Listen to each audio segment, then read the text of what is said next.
Welcome to Wolf Recaps.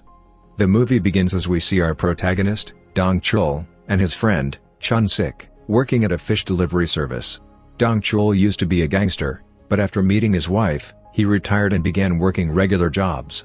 Soon after, they hear a commotion because one of the merchants failed to pay the maintenance fee to their boss, Kang.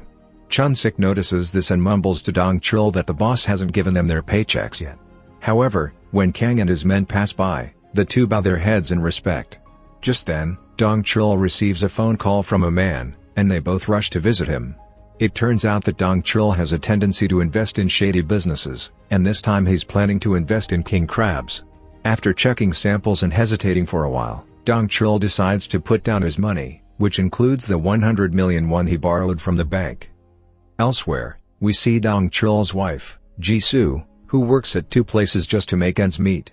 Later, on the way home, Dong Chul asks Jisoo about her opinion on investing in king crab, but she becomes enraged because he always takes investments that turn out to be scams, causing them to go into debt.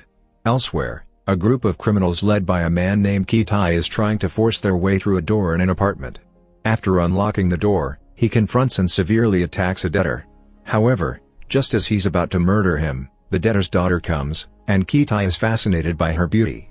He and his henchmen then kidnap the girl as a debt ransom.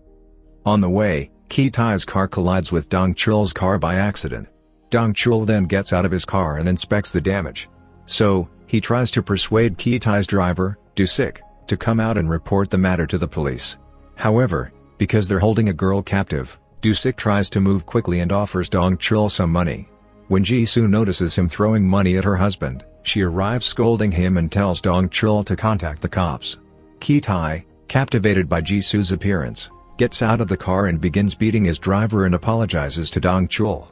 Seeing this, the couple gets freaked out and immediately gets out of there. The following day, Dong Chul goes to Kang to get his paycheck, but he only receives a small amount. He tries to plead for more, but Kang ignores him, so he's forced to leave. He then proceeds to see Chun Sik, where they learn that the king crab shipment is being held in a Chinese port. They believe that they've been deceived once more and are concerned about Jisoo's response if she finds out. That evening, Dong Chul takes his wife out to dinner to celebrate her birthday.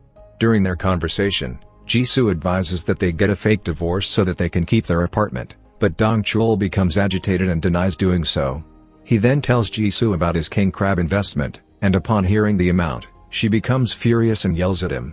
He then calms her down and goes to retrieve the birthday cake, but when he comes back, she has already left.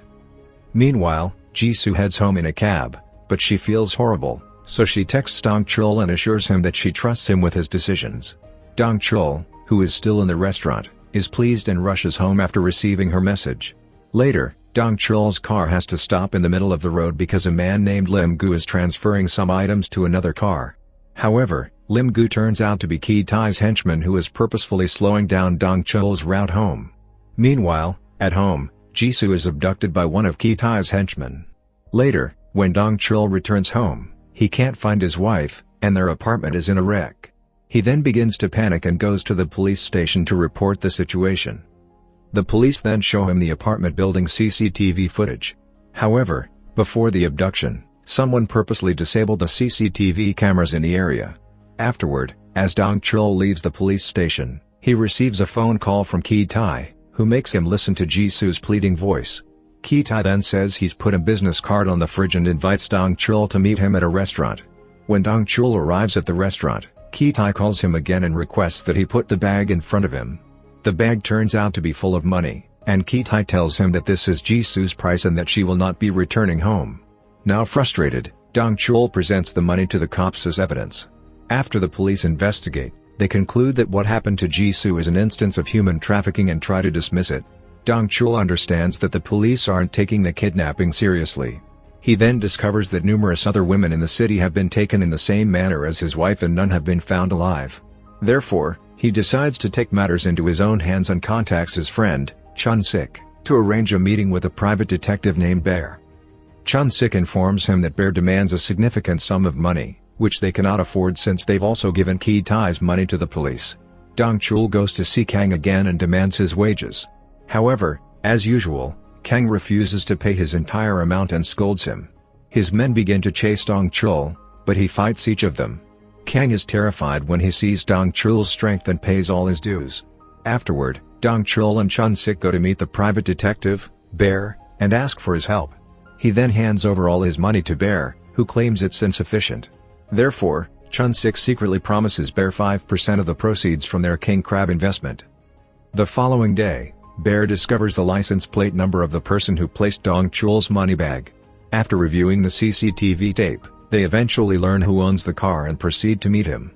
After interrogating the person in question, it is revealed that he sold his car license number to a bookie since he was hooked on gambling at the bookie's establishment. So, the three proceed to the shady location where the man sold his license plate. They are escorted to an official who asks if they want a number plate for vehicles or drugs. When she finds out that they want to check her client's information, she assumes they are cops and orders her guys to attack them. However, Dong Chul defeats them one by one, forcing the woman to ultimately give him the information he requires. In the evening, Dong Chul goes to a nightclub based on the business card provided by the bookie. However, the business card is outdated, and the proprietor of the nightclub has changed. While parking, he notices a van exiting with a male and several women. The man turns out to be Lim Gu, who delayed Dong Chul's way back to his flat. Dong Chul approaches Lim Gu as he returns to his car and urges him to get out. However, Lim Gu eventually manages to escape from the place. Later, Dong Chul receives word that the police have discovered a body. Saddened, he rushes to the station to confirm the corpse. He is terrified, but fortunately, the dead woman is not Jisoo.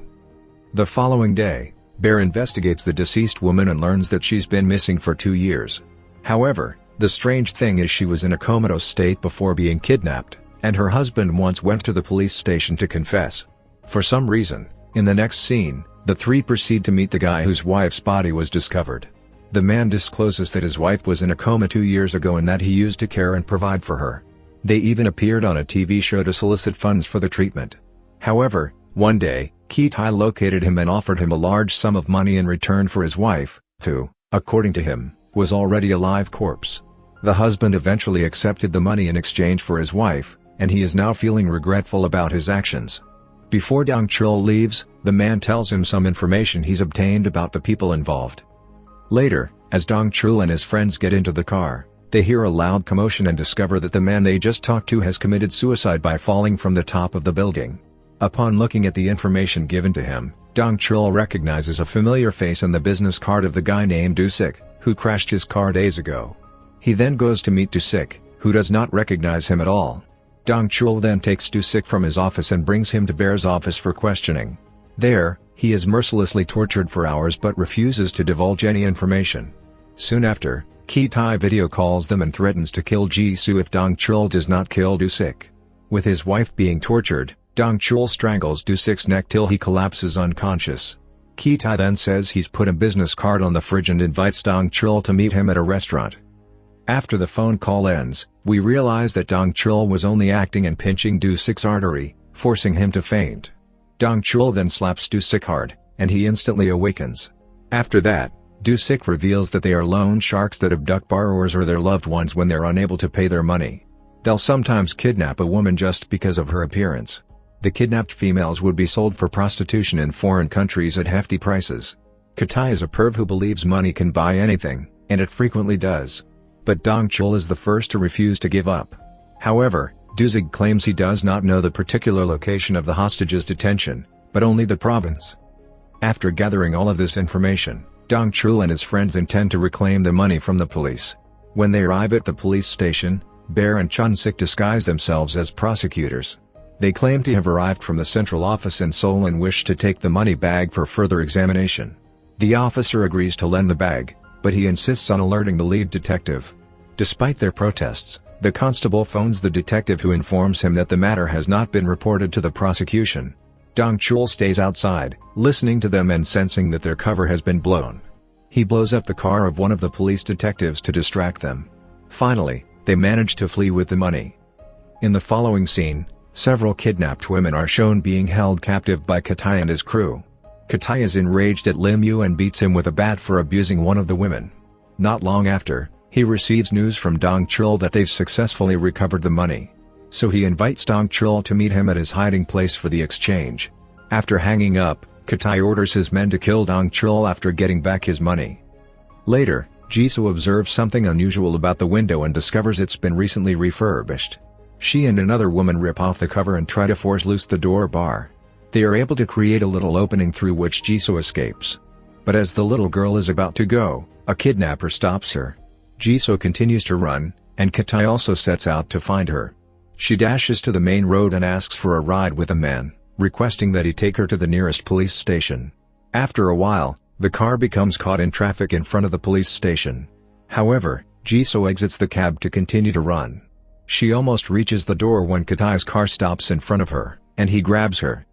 The following day, Dong-chul and his friends eventually make it to the location where the women are being detained. Dong-chul runs into the building, beating everyone who gets in his path as he makes his way to the top. Meanwhile, the other girls are being prepared by the abductors to be relocated elsewhere. Lim-gu, who is in a room, hears a noise outside and runs out to investigate, only to get beaten by Dong-chul. Meanwhile, Bear and Chun-sik release the kidnapped women, and the police arrive soon after and arrest the kidnappers. Dong-chul searches for his wife, whom he believes has fled through the window. On the way, he runs into Katai's car, which is carrying Jisoo. Seeing him, Katai requests that the driver proceed faster. Dong-chul follows the car in an attempt to stop it until a collision happens, causing Dong-chul's car to tumble down the hill. Katai then grabs an axe and goes to attack Dong-chul. He smashes the windshield, but Dong-chul is nowhere to be found. Moments after, Dong-chul drags him down and starts punching him. After a while, Dong-chul kicks him out, and Katai pretends to apologize and even threatens to commit suicide. However, Dong-chul restrains him and continues to beat him. Once Katai is passed out, Dong-chul rushes toward his wife and wakes her up. The two then hug each other in happiness as the police arrive at the scene. After this incident, Katai and his whole gang are arrested, while Dong-chul's story gets the news headline since he is seen as a hero. Meanwhile, the shipment of the king crab eventually arrives in Korea. Fortunately, this is an extremely beneficial investment for Dong-chul, and he ends up becoming rich. The film concludes with Jisoo and Dong-chul celebrating her birthday by eating king crab together at their new restaurant. Thank you for joining us on Wolf Recaps. If you enjoyed it, please like, subscribe, and hit the bell icon for more exciting recaps.